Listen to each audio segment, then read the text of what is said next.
입버릇처럼 기도하는 입술이 되어 삶이 완성되게 하시고 말씀을 의지함으로 삶의 자리에 승리가 있게 하시며 삶이 예배가 되어 예수님의 십자가 사랑을 이룰 수 있게 하소서. 예수 그리스도의 이름으로 기도드립니다. 아멘. 2019년 6월 1일 토요일 구원을 베푸신 하나님, 성령님, 이 말씀을 통해 제가 무엇을 깨닫기 원하십니까? 알려주세요. 예수 그리스도의 이름으로 기도드립니다. 아멘. 시편 136편 10절에서 15절 개역개정. 애굽의 장자를 치신 이에게 감사하라. 그 인자하심이 영원함이로다. 이스라엘을 그들 중에서 인도하여 내신 이에게 감사하라. 그 인자하심이 영원함이로다. 강한 손과 펴신 팔로 인도하여 내신 이에게 감사하라. 그 인자하심이 영원함이로다. 홍해를 가르신 이에게 감사하라. 그 인자하심이 영원함이로다. 이스라엘을 그 가운데로 통과하게 하신 이에게 감사하라. 그 인자하심이 영원함이로다. 바로와 그의 군대를 홍해에 엎드러뜨리신 이에게 감사하라.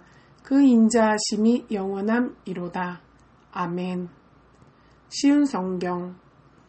이집트에 처음 난 모든 것을 치셨던 그분께 감사하십시오.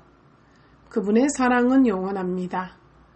이스라엘을 이집트에서 인도하신 그분께 감사하십시오.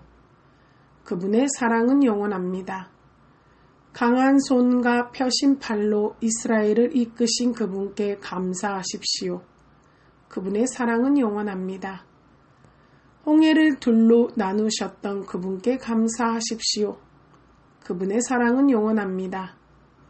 이스라엘을 홍해에서 이끄신 그분께 감사하십시오. 그분의 사랑은 영원합니다. 파라오와 그의 군대를 홍해에 빠뜨리신 그분께 감사하십시오. 그분의 사랑은 영원합니다. 아멘. 본문 요약. 시인은 창조주 하나님께 감사하라고 권면한 이후에 이스라엘의 역사에서 그들을 구원하신 하나님께 감사하라고 권고하고 있다.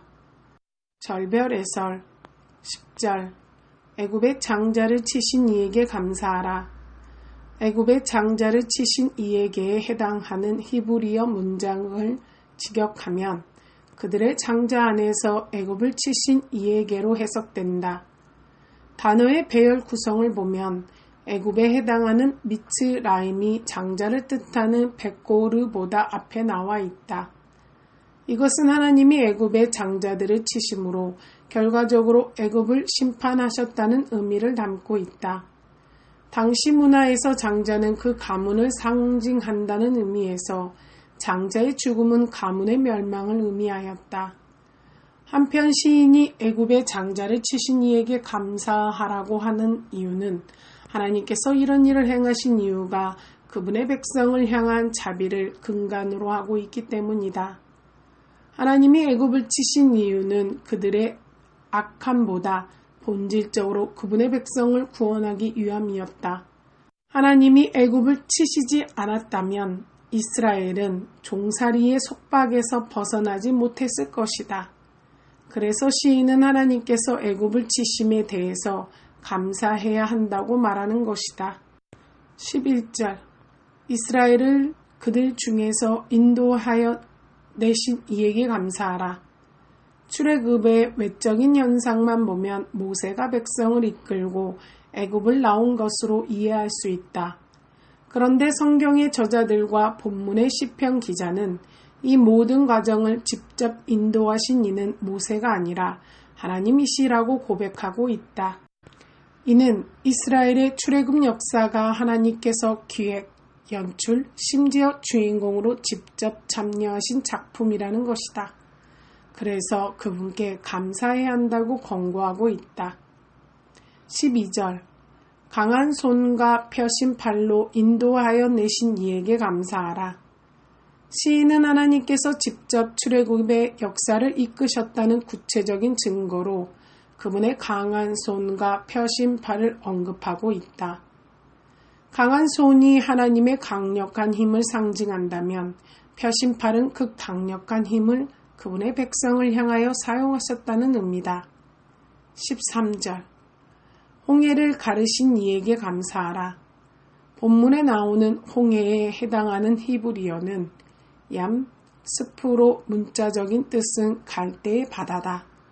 이로 인해서 진보적인 학자들은 바다라는 말에는 초점을 두지 않고 갈대에만 초점을 맞추어 모세가 가른 것은 홍해 바다가 아니라 갈대숲이라고 주장한다. 그러나 이 주장은 결코 성립할 수 없다. 극가득은 이들이 주장대로 하면 갈대숲을 걷는 이스라엘에 대한 이야기는 설명이 가능하지만 그 갈대숲에서 죽은 애굽의 군대를 설명할 수 없기 때문이다. 이로 보건대 성경의 홍해는 문자 그대로 바다로 이해하는 것이 옳다. 시인은 하나님께서 강한 손과 펴신 발로 홍해를 가르고 이스라엘을 완전히 출애굽시키셨다는 기적적인 사건에 근거하여 하나님께 감사하라고 권고한다. 14절 이스라엘을 그 가운데로 통과하게 하신 이에게 감사하라.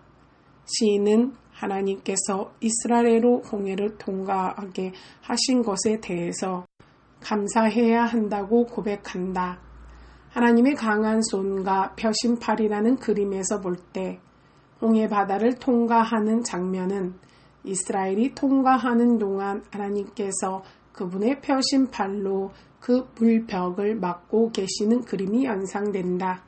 15절 바로와 그의 군대를 홍해에 엎드러뜨리신 이에게 감사하라. 왜 애굽의 군대가 홍해에 빠졌는가? 시인의 고백이 함축하고 있는 대답은 이스라엘을 향하여 펴셨던 하나님의 팔을 애굽의 군대에게는 펴주지 않았기 때문이라는 것이다.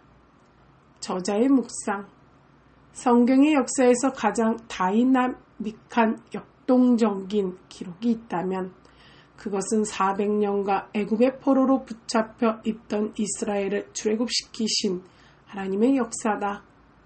인류 역사에서 자기 힘으로 포로 생활을 종지부를 찍은 민족은 그 어디에서도 유례를 찾아볼 수 없다는 점에서 이 역사는 결코 사람의 역사일 수 없다는 결론에 어렵지 않게 도달할 수 있다.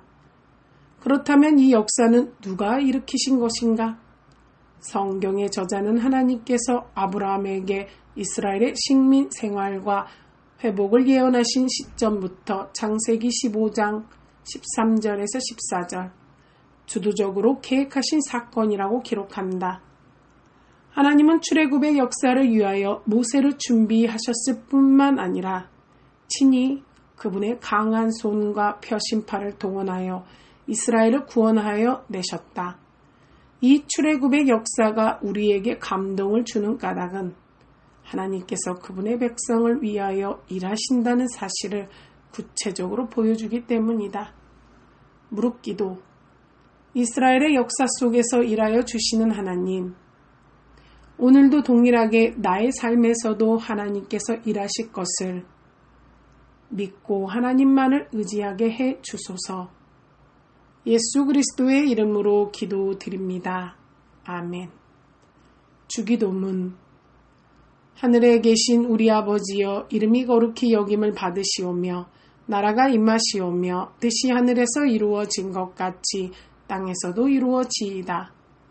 오늘 우리에게 일용할 양식을 주시옵고 우리가 우리에게 죄 지은 자를 사하여 준 것 같이 우리 죄를 사하여 주시옵고 우리를 시험에 들게 하지 마시옵고 다만 악에서 구하시옵소서. 나라와 권세와 영광이 아버지께 영원히 있사옵나이다. 아멘.